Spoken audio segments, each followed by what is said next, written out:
खबर यह है कि विफाक केपी हुकूमत को 15 साल में 8,404 अरब रुपए अदा कर चुका। केपी को जारी फंड के एदाद-ओ-शुमार सामने आ गए। वजीर आला केपी का 2200 अरब रुपए की बकायाजात का बयानिया जमीन बोस हो गया है। बिल्कुल इसी पर बात करेंगे। माहिर मुआशियात डॉक्टर खाकान नजीब हमें ज्वाइन कर चुके हैं। डॉक्टर साहब, बेहद शुक्रिया वक्त देने के लिए। कहिएगा, जो ये फिगर है 15 साल में 8,404 अरब रुपए अदा हो जाने, इस लिहाज से तो केपी को हम देखते कि तरक्की में बहुत आगे है, हर सहूलत होती वहां पे।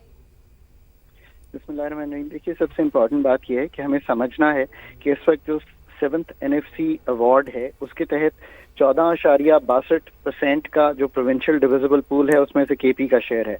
52 के करीब पंजाब है, 25 के करीब सिंध है, 9.09% के करीब बलोचिस्तान है। फिर केपी को एडिशनल चीजें भी हैं, जिसका मतलब है कि केपी को जो उनके IDPs हैं, वॉर ऑन टेरर है, ये 2 शेयर्स मिलते हैं। स्ट्रेट ट्रांसफर्स में पैसे मिलते हैं, न्यूली मर्ज्ड डिस्ट्रिक्ट्स के पैसे मिलते हैं, और फिर एक सोशल प्रोटेक्शन मिलती है।